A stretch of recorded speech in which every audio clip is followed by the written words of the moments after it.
اعوذ باللہ من الشیطان الرجیم بسم اللہ الرحمن الرحیم یا ایہا الذین آمنوا لا تدخلوا بیوت النبی الا ان یؤذن لکم الی طعام غیر ناظرین اناہ ولكن اذا دعیتم فادخلوا فاذا طعمتم فانتشروا ولا مستأنسین لحدیث ان ذلكم كان يؤذي النبي فيستحيي منكم والله لا يستحيي من الحق واذا سألتموهن متاعا فاسألوهن من وراء حجاب ذلكم اطهر لقلوبكم وقلوبهن وما كان لكم ان تؤذوا رسول الله ولا ان تنكحوا ازواجه من بعده ابدا ان ذلكم كان عند الله عظيما ان تبدوا شيئا او تخفوه فان الله كان بكل شيء عليما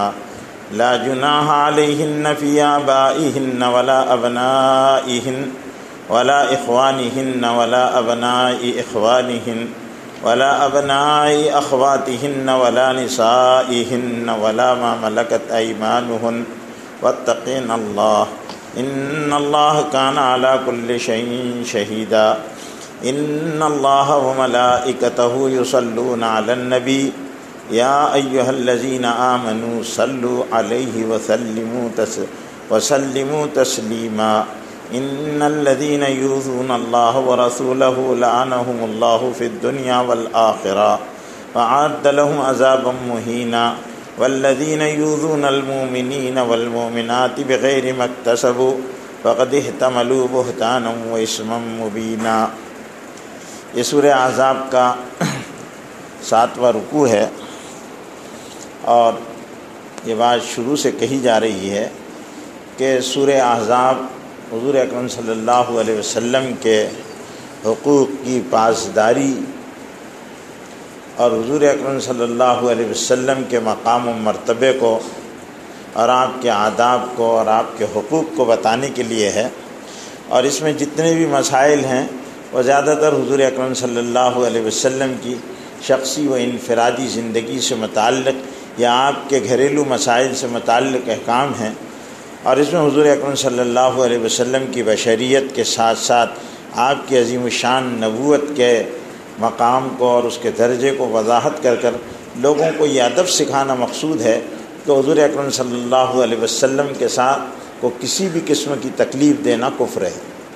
حضور اکرم صلی اللہ علیہ وسلم کو تکلیف دینا کفر ہے۔ حضور اکرم صلی اللہ علیہ وسلم کی تکلیف پر اور ان کو ایذا پہنچانے پر اللہ رب العزت کو بہت غصہ آتا ہے اور اللہ رب العزت ناراض ہو جاتے ہیں، چاہے وہ تکلیف کسی کے بھی ذریعے سے ہو۔ اگر وہ تکلیف سے رجوع نہیں کریں گے اور توبہ نہیں کریں گے اور اپنی روش کو نہیں بدلیں گے تو اللہ رب العزت کی ان پر سخت پکڑ اور سخت قسم کے عذاب کا اندیشہ ہے۔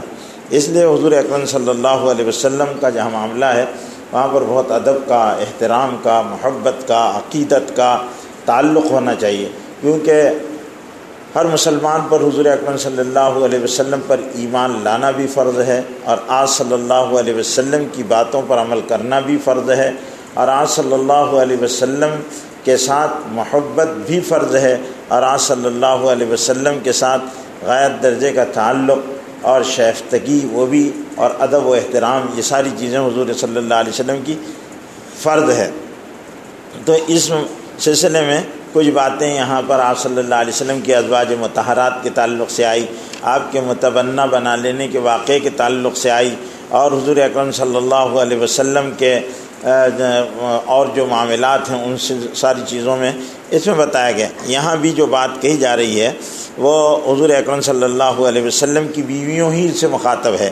یا ایھا النبی یا ایھا الذین آمنوا، اے ایمان والو، لا تدخلوا بیوت النبی، نبی کے گھر میں داخل مت ہو جایا کرو، مگر یہ کہ تم کو بلایا جائے، تم کو اجازت دی جائے تب نبی کے گھر میں داخل ہونا، ورنہ یہ نہیں کہ آئے تو حضور صلی اللہ علیہ وسلم کے گھر میں تم داخل ہو جاؤ، ایسا نہیں، انتظار کرو۔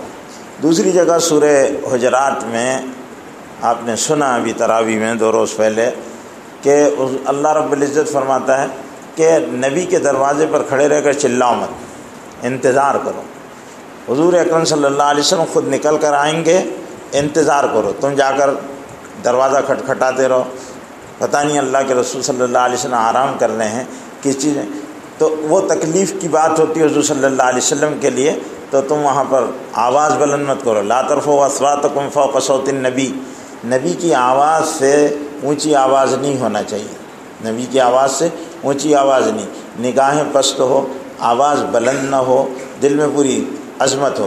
اس لیے جو لوگ حضور اکرم صلی اللہ علیہ وسلم کے روضہ اطہر پر جا کر سلام پیش کرتے ہیں، ان کے لیے بھی علماء نے یہ لکھا ہے کہ حضور صلی اللہ علیہ وسلم کے روضے پر جب جا رہا ہو تو نگاہیں نیچی ہو اور حضور اکرم صلی اللہ علیہ وسلم کی محبت و تعظیم دل کے اندر ہو، پھر جا کر معاج شریف پر کھڑے رہ کر حضور اکرم صلی اللہ علیہ وسلم کی جب قبر شریف ہے اس کے سامنے باادب کھڑے ہو، نگاہیں نیچی ہو، اور بہت آہستہ سے بھی نہ سلام کرے اور بہت چلا کر بھی نہیں، بلکہ اتنا آہستہ، اتنے زور سے کہ سلام اس جالی کے اندر تک آواز پہنچ جائے، اتنے اس کے ساتھ سلام کرے۔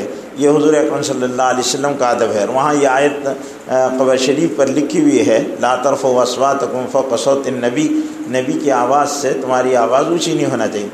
اب ہوتا یہ تھا کہ حضور اکرم صلی اللہ، اس آیت کا خاص شان نزول ہے جو میں نے ابھی آپ کے سامنے پڑھی، کہ حضرت زینب بنت جہش رضی اللہ تعالیٰ عنہ کا جب نکاح ہو گیا تو انبیاء علیہ الصلوۃ والسلام ولیمہ کیا کرتے ہیں، اور حضور صلی اللہ علیہ وسلم بھی ولیمہ فرمایا کرتے تھے۔ رخصتی ہو جانے کے بعد ولیمہ کرتے تھے، اور یہ ولیمہ جو ہے وہ نکاح نعمت کے حصول کا شکرانہ ہے۔ ولیمہ جو ہے وہ نکاح نعمت کے حاصل ہو جانے کا شکرانہ ہے۔ تو حضور صلی اللہ علیہ وسلم نے مختلف انداز میں ولیمے فرمائے ہیں۔ ایک مرتبہ حضور صلی اللہ علیہ وسلم نے ایک جانور کو ذبح کیا اور اس کے گوشت کو بھون لیا، اور لوگوں کو وہ گوشت آپ صلی اللہ علیہ وسلم دیتے جاتے تھے اور کہتے تھے تمہاری ماں کا ولیمہ ہے۔ حضور صلی اللہ علیہ وسلم چونکہ روحانی باپ ہوتے ہیں، اور آپ صلی اللہ علیہ وسلم کی جو بیویاں ہیں وہ امت کی مائیں ہیں، امہات المومنین ان کو کہا جاتا ہے۔ تو حضور اکرم صلی اللہ علیہ وسلم نے ایک مرتبہ اس انداز میں بھی ولیمہ کیا کہ سارے لوگوں سے کہا اپنے اپنے گھروں کا اپنے اپنے پاس جو سامان ہے اس کو لے کر آؤ۔ سب لوگ لے کر آئے، ایک بڑے پیالے میں ڈال دیا، اور پھر حضور صلی اللہ علیہ وسلم نے اس کو ملا لیا اور پھر سارے لوگوں کو کھلا دیا۔ ایک مرتبہ حضور صلی اللہ علیہ وسلم نے ولیمہ ملیدے کا کیا۔ ملیدہ جو ہے وہ کھجور اور پنیر اور دوسری چیزیں اس میں ڈال دی گئیں، اور وہ ساری چیزیں ملا کر لوگوں کو حضور اکرم صلی اللہ علیہ وسلم نے اپنا ولیمہ کھلایا۔ تو یہ حضور اکرم صلی اللہ علیہ وسلم کے ولیمے کے موقع کی آیت ہے کہ حضور صلی اللہ علیہ وسلم نے دعوت دی لوگوں کو کہ بھئی ولیمے کی دعوت ہے، زینب کا نکاح ہوا ہے۔ حضرت زینب رضی اللہ تعالی عنہ کا گھر چھوٹا تھا جس گھر میں وہ ٹھہری ہوئی تھی، اور روایت کے اندر یہ آتا ہے کہ حضرت زینب جو ہے وہ لوگوں سے رخ موڑ کر اس طرف منہ کر کر بیٹھی ہوئی تھی تاکہ کوئی ان کے چہرے کو دیکھ نہ سکے، ان کے چہرے کو دیکھ نہ سکے۔ اور یہ بات ہمیشہ عورتوں میں رہی ہے، شرفا کی عورتیں جو شریف، عزت دار، عزت نفس رکھنے والے لوگ ہوتے ہیں، تو وہ اور ان کے گھرانوں کی عورتیں جو ہے وہ پرائے مردوں سے ملنا، باتیں کرنا، یہ ان کے ہاں رواج میں نہیں ہوتا ہے۔ جن لوگوں کے ہاں یہ چیزیں نہیں ہوتی ہے ان لوگوں کے ہاں دوسرے پرائے مردوں سے بات چیت بھی ہوتی ہے۔ اور اب تو ایسا گیا گزرا زمانہ ہے اور عورتوں کی بے باکیاں ایسی بڑھ گئی ہے کہ باقاعدہ غیر مردوں سے، پرائے مردوں سے مصافحے ہوتے ہیں، ان کے بازو میں بیٹھ کر باتیں ہوتی ہے، اور سب کچھ ہوتا ہے جو میرے سے زیادہ آپ لوگ جانتے ہیں۔ تو وہ حضور اکرم صلی اللہ علیہ وسلم نے لوگوں کو بلایا، اسی گھر میں کھانا کھلانا تھا، تو وہ زنانہ گھر تھا۔ تو یہ ہوا کہ حضور صلی اللہ علیہ وسلم نے دعوت دی تو کچھ لوگ کھانا تیار ہونے سے پہلے آ گئے۔ بعض لوگوں کا رہتا مزاج، اور وہ ہر جگہ یہ ایک عام ذہن ہے انسانوں کا، کھانا بھی تیار نہیں ہوا تھا، آ کر بیٹھ گئے۔ تو اللہ رب العزت کو ان کا آ کر بیٹھنا، حضور صلی اللہ علیہ وسلم کو بھی دقت ہو رہی تھی کہ وہ کھانا ہے۔ اب وہ ان کی حضرت زینب ام المومنین جو ہیں وہ بیچاری بیٹھی ہوئی ہیں، نہ لیٹ سکتی نہ اٹھ سکتی ہے، پرائے مرد ہیں بیٹھے ہوئے، ان کو ایک تو دقت ہو رہی ہے۔ حضور صلی اللہ علیہ وسلم کا ایک ایک لمحہ قیمتی ہے، بڑے درجے کے نبی ہیں۔ اب لوگوں کا کیا رہتا ہے کہ لوگوں کے پاس ٹائم کی اہمیت تو ہوتی نہیں ہے، زندگی ٹائم پاس کا نام ہے، کہ بس ٹائم پاس کرو، تو شادیاں وغیرہ رہیں گے تو 2-4 دن پہلے سے لوگ آ جاتے. اتنے پھگٹ لوگ ہیں کہ 2-4-5 دن پہلے، اور کھانا کھانے کو بلاؤ تو صبح سے وہاں پر موجود رہیں گے. ارے بھائی کام ہے تمہارے پاس. لیکن ان کو وہ نہیں. وہ ایک مشہور فلسفی ہے انگریز، اس نے کہا تھا کہ time is nothing but it is function of interest. Time دلچسپیوں کی کارگزار. ہر آدمی کے اپنے کچھ دلچسپیاں ہیں، وہ اس میں ٹائم پاس کر رہا. پھر کھانے کے لیے آ گئے، پہلے سے آ کر بیٹھے رہیں گے، کرسیاں خراب کرتے رہیں گے، سگریٹ پھونکتے رہیں گے. پھر اس کے بعد کھانا ہو گیا تو چلے جاؤ. نہیں، کھانا کھانے کے بعد بھی بیٹھے رہیں گے، کھانا کھانے کے بعد بھی بیٹھے رہیں گے. اور یہ ساری چیزیں سے حضور اکرم صلی اللہ علیہ وسلم کو ہو رہی تھی تکلیف. لیکن حضور صلی اللہ علیہ وسلم امت کو آداب سکھلانے کے لیے اور زندگی گزارنے کے دستور اور اسلامی معاشرت سکھانے کے لیے آئے تھے. لیکن مسئلہ آپ کے گھر میں تھا اور آپ کے گھر میں یہ مہمان آئے تھے. تو حضور صلی اللہ علیہ وسلم نے کہ اگر مہمانوں کو میں کہوں گا تو ان کو ایسا ہوگا کہ مناسب نہیں سمجھا حضور صلی اللہ علیہ وسلم. اور حضور اکرم صلی اللہ علیہ وسلم اپنے دل میں اس بات کو محسوس تو کر رہے تھے اور تکلیف ہو رہی تھی. اللہ تعالیٰ نے فوراً جبریل کو بھیجا اور یہ آیتیں اس موقع پر نازل ہوئی. اور اس میں ہم کو بھی بہت سارے آداب سکھائے گئے کہ کسی کے ہاں جاؤ تو زیادہ دیر تک مت بیٹھو. میں ایک بہت بڑے ہندوستان کے عالم تھے، اپنے مہاراشٹر کے عالم تھے. میں ان کے پاس گیا تو ان کے ہاں ایک شعر مجھے بڑا پسند آیا تھا. لکھا ہوا تھا، دیر تک تشریف رکھیے، دیر تک تشریف رکھیے، مگر ایسا نہ ہو، مگر ایسا نہ ہو آپ کا ہو وقت ضائع اور میرا حرج ہو. آپ کا ہو وقت ضائع اور میرا حرج ہو. دیر تک بیٹھ تو آدمی کیا ہے، کسی کے پاس بھی جا کر بیٹھ جاتا. بھائی اس کی کیا ضرورتیں ہیں؟ بیمار کی عیادت کرنے کے لیے جائیں گے تو بیمار کی عیادت کا اللہ کے رسول نے طریقہ سکھایا. جاؤ، خیریت ہے، اور اس کے پاس کھڑے رہو، بیٹھو مت. اب وہاں پہلے تو کون سے ڈاکٹر کو بتائیں، وہ ایڑا ڈاکٹر، اس کو کیا سمجھتا ہے، تم نے فلانے کو بتانا چاہیے. اب وہ ڈاکٹر کا پورا 7-12 وہاں پر، پھر اپنی رائے، پھر اپنے نسخے. ہر آدمی کے پاس دنیا کی ہر مہلک سے مہلک بیماری کے 8-10 فارمولے اور نسخے ہیں. وہ جو بیمار کے گوشے گزار کرے بغیر وہ اٹھے گا نہیں. تم یہ کر لو، وہ کر لو. بھائی زمانے نے بہت ترقی کر لی، یہ سائنس کی انتہائی ترقی کا دور ہے، اور ہر چیز جو ہے اس کو باقاعدہ سائنس کے ذریعے سے ثابت کیا گیا ہے. کینسر ہے تو کینسر کو ثابت کیا گیا، اس کے ریزنز تلاش کیے گئے، وہ ساری چیزیں. لیکن اب یہ وہ ہو جائے گا، تم اگر گاجر کھائیں گے تو تمہارا کینسر ختم ہو جائے گا، تم وہ نیم کے پتے کھائیں گے تو ختم ہو جائے. ارے گیا وہ زمانہ. اللہ کے ہاتھ میں ہے شفا دینا، وہ کیسے بھی دے سکتا، قادر ہے اللہ رب العزت. لیکن جو سرجیکل ہے وہ سرجری سے ہی جائے گا، اور جو جس چیزوں میں میڈیسن کی ضرورت ہے وہاں میڈیسن کی ضرورت ہے. اور جو دنیا اتنی ترقی کر رہی ہے، لوگ دن بھر اپنی زندگیاں کھوا رہے، وہ پاگل نہیں ہیں. اللہ رب العزت نے آج ان کو اختیار دیا ہے اور اللہ ان سے خدمت دے رہا ہے انسانوں کی ان بیماریوں کے علاج کی اور دواؤں کی. اب تم کچھ کرتے ہی نہیں ہیں، تم آج بھی جو ہے وہ وہیں ہیں، تو تم سے تھوڑی کام لے رہا اللہ تعالیٰ. تو جن لوگوں نے ترقی کیا ہے ان کے اس فن کو ماننا یہ بھی اسلام کی تعلیم ہے. حکمت ضالۃ المومن حیث وجدہا فہو احق بہا. حکمت مومن کی گمشدہ میراث ہے، جہاں اس کو ملے اس کو لینا چاہیے. تو اللہ کے رسول صلی اللہ علیہ وسلم نے تعلیم فرمائی کہ وہاں جاؤ، کھڑے رہو، خیریت ہے، اللہ آپ کو اچھا کر دے گا، اللہ آپ کو اچھا کر دے گا. گھبراؤ، لا باس طہور انشاءاللہ. حضور صلی اللہ علیہ وسلم کہتے تھے لا باس طہور انشاءاللہ. اور بہت زیادہ ہے تو کسی مریض کے سرانے کھڑے رہ کر یہ دعا کر لو، اسأل اللہ العظیم رب العرش العظیم ان یشفیک. اسأل اللہ العظیم رب العرش العظیم ان یشفیک. یہ دعا پڑھ لو. اگر کسی مریض پر یہ دعا 7 مرتبہ پڑھ لی جائے، اس کے پڑھنے کا طریقہ ہے. اگر موت اس کی طے نہیں ہے تو انشاءاللہ اس دعا کے پڑھنے کے بعد وہ شفا یاب ہو جائے گا، یا اگر موت طے ہے تو وہ چند دنوں کے اندر اوپر پہنچ جائے گا. یہ دعا کی تاثیر ہے. اور یہ یعنی میرا اپنا ذاتی تجربہ ہے. میں بہت سارے ایسے لوگ، مجھے ابا بہت بڑا خراب صورتحال ہو گئی ہے اور بہت وہ ہے، تو ان کے لیے دعا بتا دیجئے. اب دعا بتائیں. ایک 95 سال کی بوڑھیا تھی، ہمارے قریب میں گاؤں ہے، ناندورا شہر ہے، وہاں پر اس کے گھر والے میرے پاس آئے، کہنے لگے یہ بڑی بی کا حال یہ ہے، ان کے لیے تو میں نے کہا کہ بھئی آپ لوگ دعا کرو۔ سارے گھر کے لوگ باوضو کھڑے رہیں، بچے بھی بوڑھے بھی سارے، اور ایک آدمی آواز بلند دعا پڑھے اور سارے لوگ آمین کہے، اسأل اللہ العظیم رب العرش العظیم ان یشفیکی، اسأل اللہ العظیم رب العرش العظیم ان یشفیکی، اور سارے آمین کہیں۔ یہ انہوں نے کیا۔ بولے کتنے دن کرنا؟ میں 7 دن کروں۔ 7 دن ہو گئے، 8ویں دن ان کا فون آیا، میں گاؤں میں ہی تھا جب، 8ویں دن ان کا فون آیا کہ بڑی بھی باہر نکل کر بیٹھے ہوئے ہیں، دھوپ سیک رہے ہیں۔ یہ حال تھا کہ نہ کھاتے تھے نہ پیتے تھے نہ کچھ کرتے تھے، لیکن یہ یقین ہونا چاہیے کہ اللہ کے رسول صلی اللہ علیہ وسلم کی بات ہے، یہ جس مریض پر پڑا جائے گا، کوئی مرض ہو، اللہ اس کی موت نہیں ہے تو اس کو صحت یاب کر دے گا، موت نہیں تو حضور صلی اللہ علیہ وسلم نے ہم کو طریقہ بتایا۔ اب اسی طرح دعوت کا طریقہ بتایا، ادب بتایا، مہمان کسی کے یہاں جا رہے تو ایک تو یہ کہ وقت پر، بھائی آپ کے یہاں کس ٹائم آنا ہے؟ انہوں نے کہا آپ 12 بجے آ جائیں، آپ 11:30 بجے مت پہنچ جاؤ، آپ 12 بجے پہنچو۔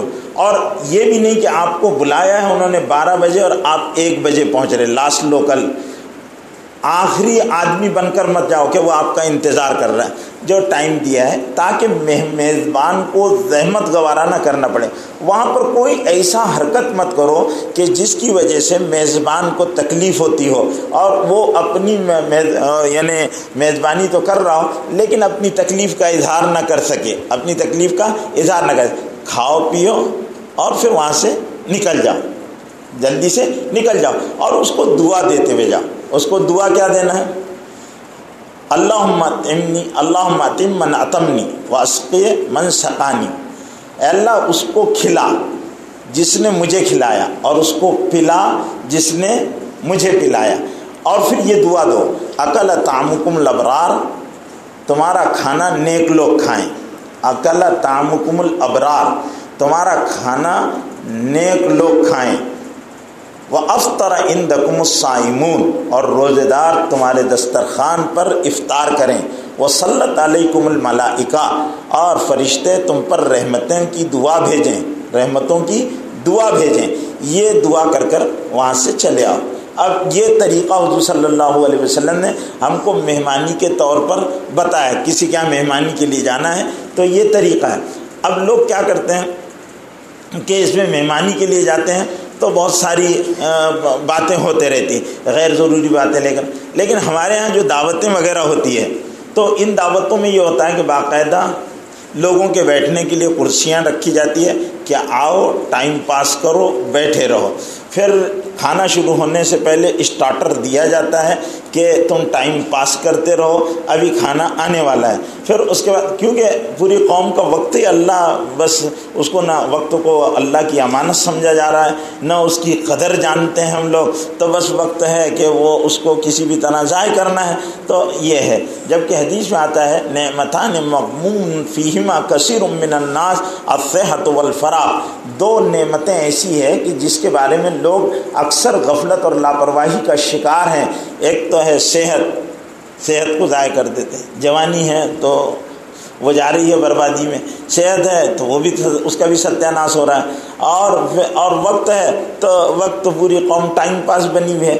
تو یہ جو چیزیں ہیں اس کی قدر کرنا، تو اللہ کے رسول صلی اللہ علیہ وسلم کے ایک واقعے کے شان نزول میں یہ آیتیں نازل ہوئی ہے اور بتایا جا رہا ہے، یا ایھا الذین آمنوا لا تدخلوا بیوت النبی، اے لوگوں نبی کے گھر میں بغیر اجازت کے داخل مت ہو، اجازت دی جائے، تم کو بلایا جائے تب جاؤ۔ اس سے علماء نے یہ بھی لکھا کہ کسی کے بھی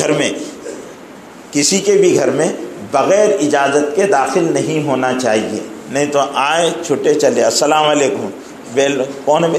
اب آدمی کتنی بھی دوستی ہو آپ کی کسی سے، کتنے تعلقات ہو، رشتہ داری اور قرابت داری ہو، لیکن بغیر اس کی اجازت کے اور بغیر بلائے کے کسی کے گھر میں نہیں جانا چاہیے۔ اگر جانا ہی پڑا، کوئی بیمار ہو گیا، کوئی اور مسئلہ ہے تو جانا ناگزیر ہو جائے تو پھر اس کی اجازت کے بغیر نہ جائیں۔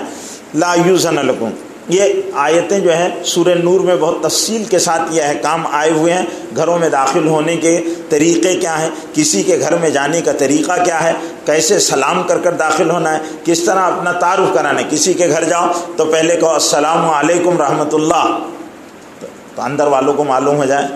پھر یہ کرو سلام زور سے کہو. میں جو بھی اپنا نام ہے عبد الغفار، اور عبد الغفار بھی وہ، کیونکہ عبد الغفار کئی ہوتے، تو جس نام سے آپ پہچانے جاتے ہیں تو وہ نام بولو. عبد الغفار جو بھی ہیں آپ، شیخ ہے، انصاری، اگر اس نام سے، یا ٹوکن نام ہے، کانا ہے، لنگڑا ہے، لولا ہے، جو بولا جاتا اس نام سے، کہ میں عبد الغفار کانیا آپ کے دروازے پر کھڑا ہوں، اندر آنا چاہتا ہوں. اگر گھر میں سے اجازت ملے تو ٹھیک ہے، اور کہہ دیں گھر والے کہ نہیں بھائی جاؤ، تو پھر بار بار ٹھوکتے مت بیٹھو دروازے کو، واپس چلے جاؤ. اور دروازے میں بھی سامنے مت کھڑے رہ جاؤ، بیل بجانے کے بعد سائڈ میں، تاکہ اگر گھر میں کوئی بچہ کھول دے اور عورتیں بیٹھی ہوئے تو گھر کے سامان پر اور گھر والوں پر نظر نہ پڑے. گھر کے سامان پر اور گھر والوں پر آپ کی نظر نہ پڑے، ایک طرف کھڑے رہ جائیں. نہیں تو لوگ کیا ہوتا ہے، جھانک رہے ہیں، ارے کیا جھانک رہا. اور بعض لوگوں کی عادت رہتی ہے، پرانے دروازوں کی دراز ہوا کرتے تھے، اس میں سے جھانکتے تھے. اللہ کے رسول صلی اللہ علیہ وسلم نے ان چیزوں سے منع فرمایا. اگر تم کو اجازت دی آ جاؤ، اجازت نہیں دی واپس چلے. اور رسول اللہ کا معاملہ تو بہت خاص معاملہ ہے، اس لیے یہاں پر یہ کہا جا رہا ہے لا تدخلوا بیوت النبی الا ان یؤذن لکم، کہ تم کو اجازت دیں، بلایا جائے. الا طعام غیر ناظرین اناہ، ابھی کھانا بنا نہیں تھا تو کھانے پکنا باقی ہے اور اس سے پہلے بلانے تم آ گئے. وَلَكِنْ إِذَا دُعِيتُمْ، لیکن جب تم کو بلایا جائے، فَادْخُلُوا، تو تم داخل ہو جاؤ. فَإِذَا طَعِمْتُمْ، اور جب تم کھا لو، فَانْتَشِرُوا، تو تم فوراً نکل جاؤ.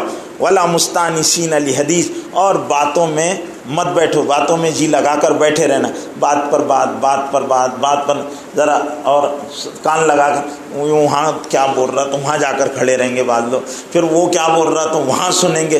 تو ولا مستانسین لحدیث، یہ اس طرح. اور خاص طور سے نبی صلی اللہ علیہ وسلم کے پاس بھی، کیونکہ نبی کا وقت جو ہے بہت زیادہ قیمتی وقت ہے، ایک ایک لمحہ رسول اللہ صلی اللہ علیہ وسلم کا ایک قیمتی ہے، اس کو ضائع مت کرو اور اس سے بچو.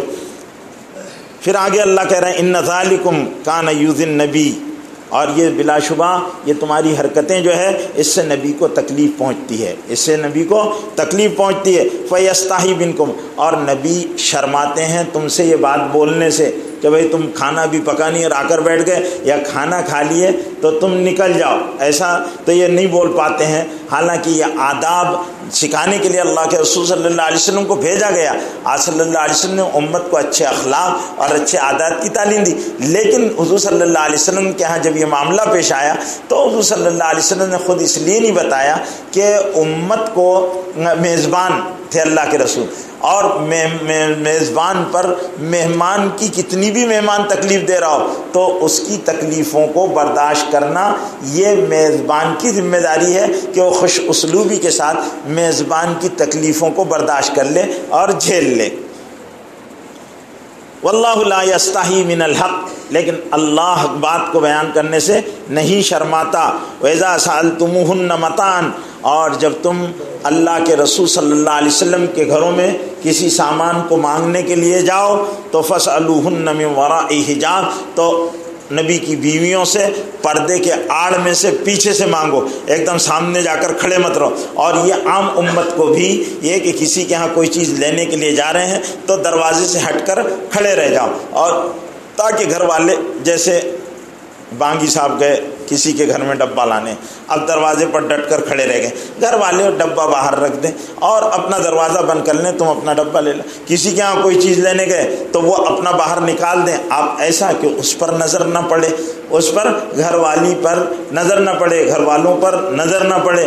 تو اللہ کے رسول صلی اللہ علیہ وسلم کے گھر والوں پر تو خاص طور سے حضور صلی اللہ علیہ وسلم کے گھر والوں کے احکام کیوں بیان کیے گئے کہ ان کی پاکیزگی اور ان کی طہارت اور ان کا تقویٰ اور ان کے کردار اور ان کے اخلاق کی بلندی یہ انتہائی اہمیت کی حامل ہے، اس وجہ سے ان کے بارے میں یہ احکام بیان کیے گئے، اور عام امت بھی ان احکام میں شامل ہے. وَإِذَا سَأَلْتُمُوهُنَّ مَتَاعًا فَاسْأَلُوهُنَّ مِنْ وَرَاءِ حِجَابٍ، اور جب تم ان سے کوئی چیز مانگو تو دروازے کے پردے کے پیچھے سے مانگو. ذالکم اطہر لقلوبکم، یہ تمہارے دلوں کے لیے بھی بہت بہتر بات ہے، وقلوبہن، اور امہات المومنین کے قلوب کے لیے بھی ہے۔ وما کان لکم ان تؤذوا رسول اللہ، اور تمہارے لیے ہرگز جائز نہیں ہے کہ تم اللہ کے رسول کو تکلیف دو، ولا ان تنکحوا، اور یہ بھی جائز نہیں ہے کہ تم اس کی بیویوں سے اس کے بعد کبھی بھی نکاح کرو، ان ذالکم کان عند اللہ عظیما، اور یہ اللہ کے پاس بہت بڑے گناہ اور جرم کی بات ہے، بہت بڑے جرم بات ہے۔ ہم یہاں دو باتیں ہیں، حضور صلی اللہ علیہ وسلم کو تکلیف دینا کفر ہے، بتا چکا۔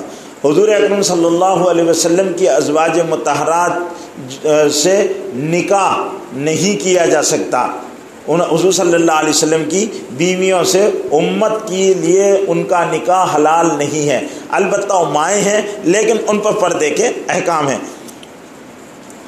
ان تبدوا شیئا او تخفوہ، اگر تم کسی چیز کو ظاہر کرو یا اس کو چھپاؤ، فإن اللہ کان بکل شیء علیما، تو بلا شبہ اللہ ہر چیز کو بہت جانتا ہے۔ لا جناح علیہن فی آبائہن ولا ابنائہن ولا اخوانہن ولا ابناء اخوانہن ولا ابناء اخواتہن ولا نسائہن ولا ما ملکت ایمانہن واتقین اللہ ان اللہ کان علی کل شیء شہیدا۔ یہ پردے کی بڑی اہم ترین آیت ہے۔ کوئی گناہ نہیں ہے امہات المومنین پر، اور امہات المومنین کے زمرے میں تمام امت کی عورتوں پر، فی آبائہن، کہ وہ اپنے شوہروں، گناہ نہیں کہ وہ اپنے شوہروں کے سامنے آئیں، یعنی ان سے پردہ نہ کریں، اور اپنے بیٹوں سے، اور اپنے بھائیوں سے، اور اپنے بھائی کے بیٹوں سے، اور اپنی بہنوں کے بیٹوں سے، اور ان کی اپنی عورتوں سے، ولا ما ملکت ایمانہن، اور کنیزوں سے، واتقین اللہ، اور یہ کہ وہ اللہ سے ڈریں، ان اللہ کان علی کل شیء شہیدا، اور اللہ ہر چیز پر گواہ ہے، ہر چیز پر کو دیکھ رہا ہے، اس کے علم میں ہے۔ اب یہاں پر تھوڑا سا مسئلے کو کی باریکی ہے، مختصر میں سمجھا دوں گا، بہت تفصیل کا وقت نہیں ہے، کہ پردہ جو ہے عورتوں کے لیے کن سے کرنا ہے اور کن سے نہیں کرنا۔ ہر آدمی سے عورت پردہ کرے گی، صرف اس کے لیے پردہ نہیں ہے تو وہ اپنے باپ سے پردہ نہیں کر سکتی، پردہ نہیں ہے، بھائی سے پردہ نہیں ہے، بھائی کے بیٹوں سے پردہ نہیں ہے، بہن کے بیٹوں سے پردہ نہیں ہے، ان کے علاوہ سب سے عورتوں کے لیے پردہ ہے۔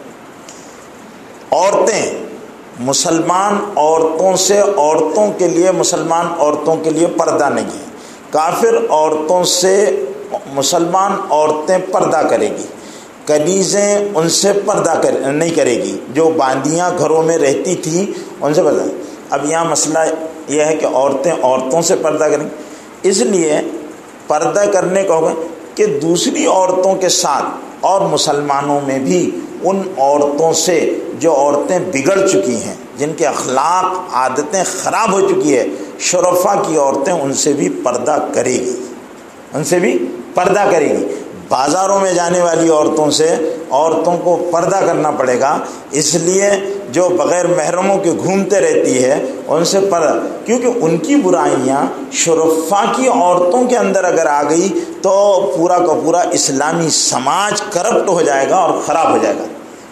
بات سمجھ رہے ہیں آپ؟ اتنی تاکید ہے اس آیت کے ذریعے سے، اس لیے امہات المومنین کے طبقے کو جب منع کیا گیا، جن کے اندر کسی بھی بگاڑ اور برائی کے آنے کا امکان بھی نہیں تھا، نبی کی صحبت تھی ان کو، تو عام مسلمانوں کو کتنا اس پر دھیان دینے کی ضرورت ہے۔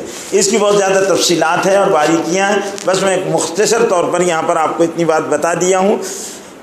آگے اللہ تعالیٰ کہتا ہے ان اللہ وملائکتہ یصلون علی النبی یا ایھا الذین آمنوا صلوا علیہ وسلموا تسلیما، بلا شبہ اللہ اور اس کے فرشتے درود بھیجتے ہیں نبی پر، اے ایمان والو درود بھیجو ان پر اور سلام بھیجو ان پر۔ وہ درود بھیجو اور سلام بھیجو۔ یہاں پر درود و سلام کے بڑے مسائل ہیں اور بہت زیادہ تفصیل ہے اور وقت بہت مختصر ہے، بس مختصر چند باتیں درود و سلام کے تعلق سے بتا دیتا ہوں کہ درود جو ہے وہ اللہ درود بھیجتا ہے تو اللہ کی رحمت مراد ہوتی ہے، اللہ درود بھیجتا ہے اللہ کی رحمت مراد ہے، اور فرشتے درود بھیجتے ہیں تو فرشتوں کے درود کے بھیجنے کا مطلب یہ ہے کہ وہ اللہ سے دعا کرتے ہیں کہ اللہ اپنی رحمتیں تو ان پر نازل فرما، اور مسلمان جو درود بھیجتا ہے وہ بھی اللہ سے درخواست ہوتی ہے کہ اے اللہ تو اپنی خصوصی رحمتیں نازل فرما۔ یہ ہو گیا ایک تو مسئلہ۔ صلاۃ، صحابہ کرام نے یہ پوچھا کہ اے رسول اللہ صلی اللہ علیہ وسلم قد علمنا السلام علیکہ، ہم کو سلام کرنا تو آ گیا کیونکہ التحیات میں سلام سکھا دیا گیا تھا، التحیات للہ والصلوات والطیبات، التحیات للہ والصلوات والطیبات کیا ہے بھائی، السلام علیکہ ایھا النبی، السلام علیکہ ایھا النبی، تو یہ سکھا دیا السلام علیکہ ایھا النبی ورحمۃ اللہ وبرکاتہ، یہ سکھا دیا گیا۔ صحابہ نے کہا کہ اللہ کے رسول وکیف نصلی علیک، ہم آپ پر درود کیسے بھیجیں؟ تو اللہ کے رسول صلی اللہ علیہ وسلم نے امت کو درود ابراہیم، اللہم صلی علی محمد وعلی آل محمد کما صلیت علی ابراہیم وعلی آل ابراہیم انک حمید مجید، اللہم بارک علی محمد وعلی آل محمد کما بارکت علی ابراہیم وعلی آل ابراہیم انک حمید مجید۔ یہ حضور صلی اللہ علیہ وسلم نے درود تعلیم فرمایا، سب سے افضل سب سے برکت والا درود شریف ہے یہ جو نماز میں پڑھا جاتا ہے اور بڑے اجر والا درود ہے۔ درود کی فضیلت کیا ہے؟ اللہ کے رسول صلی اللہ علیہ وسلم ارشاد فرماتے ہیں کہ جس کے سامنے میرا نام لیا جائے اور وہ مجھ پر درود نہ بھیجے اس سے بڑا بخیل کوئی نہیں۔ جس کے سامنے میرا نام لیا جائے اور وہ مجھ پر درود نہ بھیجے اس سے زیادہ بخیل کوئی نہیں ہے۔ اور اللہ کے رسول صلی اللہ علیہ وسلم ارشاد فرماتے ہیں من صلی علیہ واحدۃ صلی اللہ علیہ عشرہ، جو مجھ پر ایک مرتبہ درود بھیجتا ہے اللہ رب العزت اس پر 10 مرتبہ رحمتیں نازل کرتا ہے، 10 رحمتیں۔ ایک روایت میں ہے کہ جو حضور اکرم صلی اللہ علیہ وسلم پر ایک مرتبہ درود بھیجتا ہے اللہ رب العزت اس کی 10 رحمتیں نازل فرماتے ہیں، 10 درجے بلند فرماتے ہیں، 10 گناہوں کو معاف فرماتے ہیں، اور اللہ رب العزت اس پر 10 گناہ معاف فرماتے ہیں، 10 رحمتیں نازل فرماتے ہیں، 10 نیکیاں اس کو دیتے ہیں اور 10 رحمتیں اس پر نازل فرماتے ہیں۔ 40 نوعیت کا انعام درود کے پڑھنے پر ملتا ہے۔ حضور اکرم صلی اللہ علیہ وسلم کے علاوہ صلاۃ کسی پر بھیجنا جائز ہے یا نہیں جائز ہے؟ اس سلسلے میں علماء کا نہیں کہ اللہ کے رسول صلی اللہ علیہ وسلم کے علاوہ کسی پر صلاۃ بھیجنا جائز نہیں ہے، صلاۃ بھیجنا جائز نہیں، اور جہاں بھی لکھا جائے تو حضور صلی اللہ علیہ وسلم کے صلاۃ و سلام کے ساتھ لکھا جائے۔ شارٹ کٹ آج لکھتے نا سلام، صاد لام عین میم، تو یہ درست نہیں ہے۔ یا یہ لکھ دیا صاد لکھ دیا جاتا، رسول اللہ لکھیں گے اور اس پر صاد لکھ دیتے، ایسا صاد، تو یہ نہیں۔ بولیں تو پورا درود و سلام بولیں اور لکھیں تو پورا درود و سلام لکھیں صلی اللہ علیہ وسلم، کم سے کم یہ مختصر درود و سلام ہے صلی اللہ علیہ وسلم، یہ کم سے کم ہے۔ اور جب بھی حضور صلی اللہ علیہ وسلم کا نام لیا جائے، جب بھی نام لیا جائے محمد، جب بھی سنیں آپ رسول اللہ کا نام تو اس پر سننے والوں پر درود کا پڑھنا واجب ہے، درود کا پڑھنا واجب ہے۔ اور اگر کوئی نہیں وہ کرے گا، اس کو درود نہیں بھیجے گا تو اس آدمی پر گناہ ہوگا، اس آدمی پر گناہ ہوگا، ترک واجب کا بھی گناہ ہوگا اور نبی کے حق کے ترک کا بھی گناہ ہوگا، ترک کا بھی گناہ ہوگا۔ تو ان اللہ ملائکتہ یصلون، اور حضور صلی اللہ علیہ وسلم کی شان یہ ہے کہ اللہ کہہ رہا ہے کہ اللہ بھی درود بھیجتا ہے، فرشتے بھی درود بھیجتے ہیں، ایمان والو تم بھی درود بھیجو، تم بھی سلام بھیجو، تم بھی درود بھیجو اور تم بھی سلام بھیجو۔ یا اور اس کے علاوہ بہت سارے درود کے مسائل ہیں، لیکن وقت میں کیا کروں بہت زیادہ کم ہے، نہیں بتا سکتا۔ ان الذین یؤذون اللہ ورسولہ، بلا شبہ وہ لوگ جو تکلیف دیتے ہیں اللہ کو اور اس کے رسول کو، یؤذون اللہ ورسولہ لعنہم اللہ فی الدنیا والآخرہ، اللہ نے دنیا اور آخرت میں ان پر لعنت کی ہے، اللہ کی لعنت ہے ان پر دنیا میں بھی اور آخرت میں بھی۔ وَأَعَدَّ لَهُمْ عَذَابًا مُهِينًا، اور اللہ نے ان کے لیے رسوا کر دینے والا عذاب تیار کر رکھا ہے۔ اللہ اور رسول کو تکلیف دینے کا مطلب ہے کہ حضور اکرم صلی اللہ علیہ وسلم کی شان میں ادنا گستاخی بھی اللہ کو گوارا نہیں ہے، اللہ کو گوارا نہیں ہے، تو گستاخی نہ ہو۔ دوسرا یہ کہ حضور صلی اللہ علیہ وسلم کے سنت جو طریقے ہیں اور جو یہ سنت ہے، اب سنتوں کا استخفاف، ان کو ہلکا سمجھنا، یہ بھی رسول اللہ صلی اللہ علیہ وسلم کا حق کے خلاف ہے۔ کیا سنت ہے؟ کیا ہے؟ سنت ہے۔ آپ نے یہ کہہ دیا کیا ہے؟ وہ سنت ہے، اور اس کو ہلکا سمجھا۔ رسول اللہ کا عمل ہلکا نہیں ہوتا، رسول اللہ کا عمل ہلکا نہیں ہوتا، چھوٹا نہیں ہوتا۔ جو عمل نبی نے چھوٹے سے چھوٹا اور معمولی سے معمولی بھی کیا ہو تو وہ اللہ کی نظر میں بہت بڑا ہے، ایمان والوں کی نظر میں بھی بڑا ہونا چاہیے، اس کو ہلکا نہیں سمجھنا چاہیے۔ تو اور اللہ کے حکموں کے بارے میں بھی اسی طرح ہے، والذین یؤذون المؤمنین والمؤمنات بغیر ما اکتسبوا فقد احتملوا بہتانا واثما مبینا، اور جو لوگ تکلیف دیتے ہیں ایمان والوں کو اور ایمان والے مردوں کو اور ایمان والی عورتوں کو بلا وجہ، بغیر مقتصب، یعنی ان سے کوئی ان کو تکلیف نہیں پہنچی، لیکن بعض لوگوں کی عادت ہوتی ہے کہ ان کو کسی نہ کسی کو ٹارگیٹ کرنا، یہ وہ رہتا ہے، تو زبردستی کسی کو بھی، اب اس کا ان کا کوئی معاملہ نہیں، لینا نہیں دینا نہیں، کوئی معاملہ نہیں، لیکن اس کے باوجود اب کسی کے پیچھے پڑ گئے، لوگوں کو تکلیف پہنچا رہے۔ بہت لوگوں کا مزاج ہوتا ہے تکلیف پہنچانا، تکلیف پہنچانے کی نوعیتیں مختلف ہوتی ہیں۔ ایک تو یہ ہے کہ آپ نے بائک ایسی کھڑی کر دی ہے کہ آنے والوں کو تکلیف ہو، اچھا ہو ٹھوکر لگنے کو ہونا، راستے میں چھلکے پڑنے دو، آپ کی گٹر کا پانی بہ رہا ہے اور آپ اس کو بند کرا سکتے ہیں، لیکن آپ پائپ پانی گر رہا ہے، آپ کا پانی سے لوگوں کو تکلیف ہو رہی، لیکن تم کو کیا کرنا پڑتا، میں دیکھ لوں گا، میں سمجھ لوں گا، میرا معاملہ ہے، تم کون ہوتے بولنے والے، لوگوں کو تکلیف پہنچانے۔ یہ اس پر اللہ عذاب سنا رہے ہیں قرآن مجید میں۔ ہماری ذات سے کسی بھی ایمان والے کو کسی بھی قسم کی تکلیف نہیں پہنچنا چاہیے، اور اگر کوئی پہنچانے گا تو کیا آگے سخت وعید ہے وہ سن لیجئے، والذین یؤذون المؤمنین والمؤمنات بغیر ما اکتسبوا فقد احتملوا بہتانا واثما مبینا، تو اپنے اوپر بڑے گناہ کے بوجھ کو لاد رہے ہیں، کھلا گناہ ہے وہ، اسم مبینہ، بڑا گناہ ہے، اور وہ اپنے اوپر بڑے بہتان کو لاد رہے ہیں، بڑے گناہ کو لاد رہے ہیں۔ تو اس لیے نہ ایمان والوں کو تکلیف دیں، نہ اللہ کو تکلیف دیں، نہ رسول اللہ صلی اللہ علیہ وسلم کو ہم تکلیف دیں۔ ابھی اس کے بعد جو ہے بھائی، چونکہ آج یہ میرا درس کا آخری وہ ہے، اب زندگی رہی تو اور، لیکن 2 رکوع اس کے باقی رہ گئے سورہ احزاب کے۔ کل تو ختم قرآن ہوگا، دعا ہوگی، تو اس لیے کل درس نہیں ہو سکے گا، لیکن جو 2 رکوع باقی ہے، اور یہ دونوں رکوع کے مضامین بڑے عجیب اور بڑے وہ ہیں، اس میں بڑے نصیحتیں ہیں اور بڑی اصول بیان کیے ہیں اللہ تعالیٰ نے، لیکن میں اس کا ابھی تو فی الحال صرف خلاصہ مختصر بیان کر دیتا ہوں۔ ایک تو یہ ہے کہ اس میں یا ایھا النبی قل لازواجک و بناتک و نساء المؤمنین یدنین علیہن من جلابیبہن ذلک ادنی ان یعرفن فلا یؤذین وکان اللہ غفورا رحیما۔ یہاں پر عورتوں کو خاص طور سے حضور صلی اللہ علیہ وسلم کو مخاطب کیا جا رہا ہے، اے نبی کہو اپنی بیویوں سے، کل ازواجک و بناتک، اور اپنی بیٹیوں سے۔ اللہ رب العزت یہاں ایک اصول بتا رہے کہ دنیا میں قانون بنانے والے قانون بناتے ہیں تو لوگوں کے لیے بناتے، اپنے لیے نہیں بناتے۔